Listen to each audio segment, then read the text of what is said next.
he anchors our defense.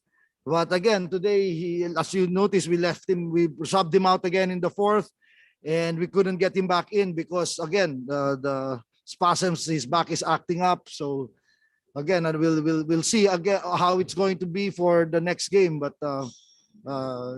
as you can see, he's a big part of our defensive game plan. Thank you, Coach. So now, Mikey, 28 points, 9 rebounds, 6 assists for you, 5 of 9 shooting from the three-point range. How important is it for your confidence that you have teammates like Jason Castro and RR Pogoy, outstanding scorers themselves, is allowing you to have the keys to the offense, at least here in game number 2?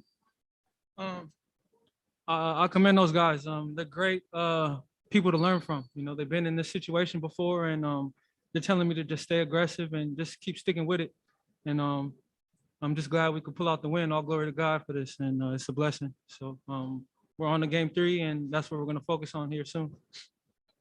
Coach Chot, 13 3-point conversions in the first half. What led to those open shots for TNT?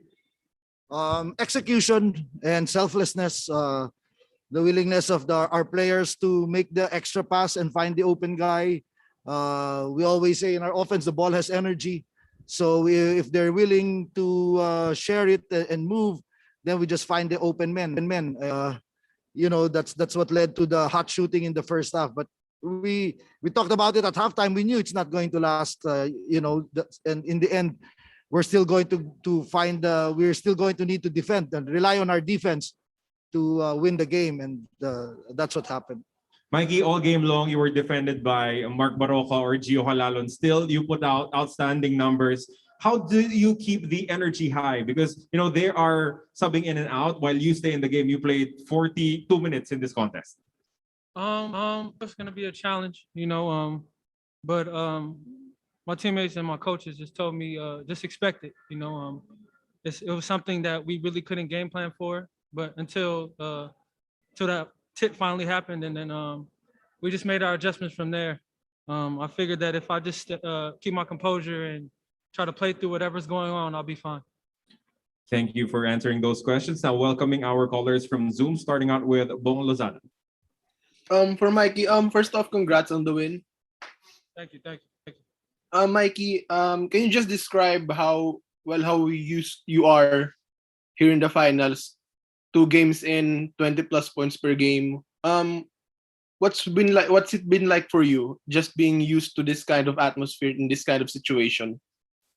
I mean, it's new to me. This is my first final appearance, so I came in just not knowing what to expect, but just relying on what the coaches are saying and what my teammates are doing, and just following their lead.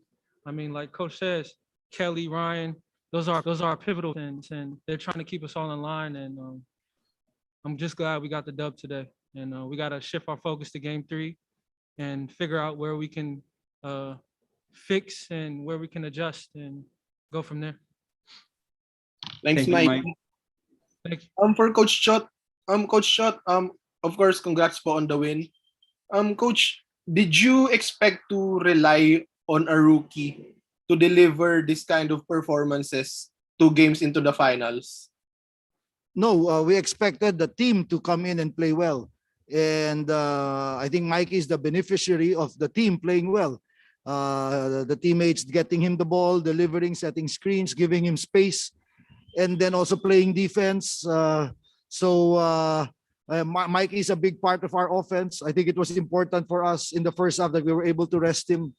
We played him only like 17 minutes, I think. So that gave him the stamina to play almost the entire second half. But we expect the team to come in and play well. And when you have everyone doing their jobs and playing their roles, then that allows guys like Mikey to take advantage, and their talent.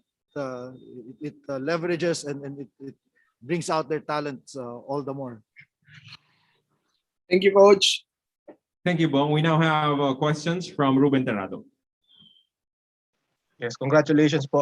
This question is for Mikey. Mikey, can I ask, when was the last time you were this close to a championship, and what do you think needs to be done in the next games in order to take it home, that championship?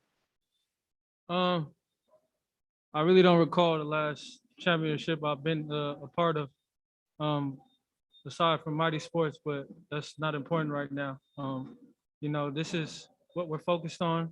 It's going to take a team effort, solidification to truly pull this one out. As you can see, second half it was tough. A lot of mental errors, a lot of mistakes on our behalf, and we just got to get back to the drawing board and fix those little nicks and bruises and go from there. I mean, as you can see, we're playing a tough team, and yeah, we can't take anything lightly. We may have had a lead early, but that can easily dwindle whoever you're playing against if you're not respecting the game. So we tip our hats off to them for challenging us toward the end, and I tip off my team and my coaches. We pulled this one out, and that's all you can ask for at the end of the day. Yes po. Follow up po to Coach Chot.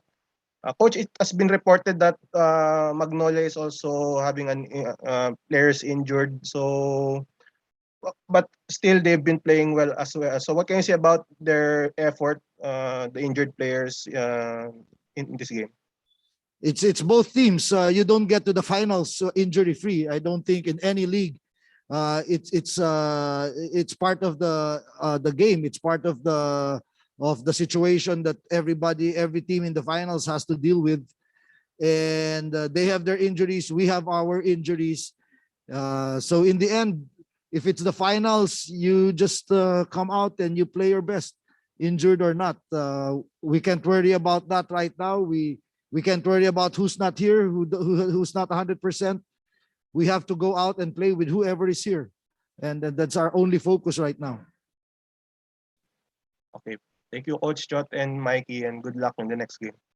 Thank you, Ruben. Another Thank you. question now from Jerry Ramos. Coach, good evening. Good evening, Coach, Jerry. Yes, Coach, you expected a more closer game in Game 3 after TNT controlled the first two games of the series. Well, for me, this was a close game. The game was a lot closer than the score indicated. It just so happened, I think, that we shot very well in the first half. But, we know we've been around long enough to know that that's not going to happen every day. So we've expected a close game every single game in this series. We're not going to change that expectation going to Game 3. We have to be better. And our whole focus today was to be better than we were in Game 1. I think we were able to do it in the first half, but in the second half, it left a lot to be desired. So we need to go back and take a look and again, just endeavor to be better in Game 3. Coach, sorry to bring this up, but you held 2-0 leads in the finals, I think twice, but went on to lose the title. So how do you see this one right now? Like I said, I'm a big fan of Ted Lasso. I have the memory of a goldfish. Okay. Thank you, Coach. Appreciate it. We will be circling back to Sir Ruben Terrano with another question. Hi, Coach. I saw in the stats that players like Brian Heruela, players of the bench stepping up. So how huge is this one, their play? We know that we are going to rely on the bench. We can't rely on our starters in a grueling series, especially coming off a 7-game series like we did with San Miguel.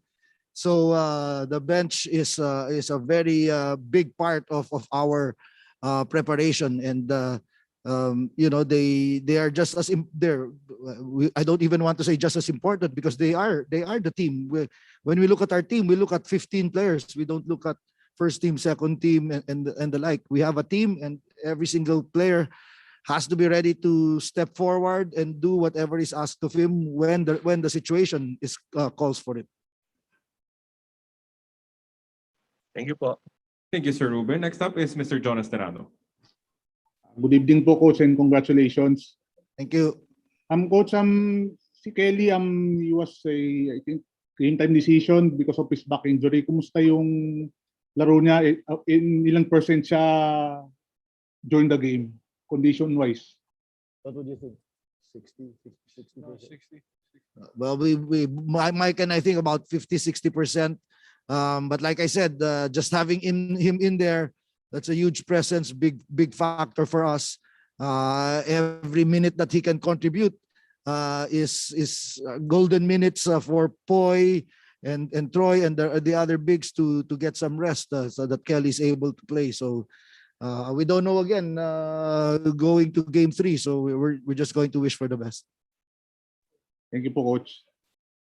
Thank you, Sir Jonas. One last question, Coach. How important is it to have the player of Jason Castro's caliber scoring 1 point in game number 16 and his unselfishness to just share the wealth with everyone in the team?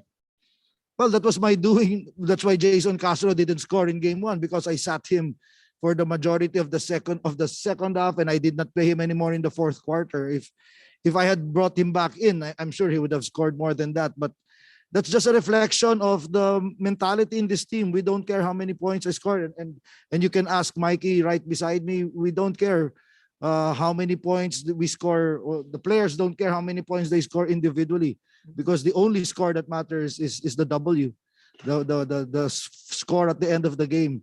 So that wasn't even an issue. We didn't even talk about that, Mikey, right? As a team, it didn't even come up in our discussions as a team, because that's not an issue. We come in, we play together, we play as one. Yeah. Thank you, Coach. And that will be it for this press conference. Once again, congratulations, Coach Chot and Mikey Williams. Thank you.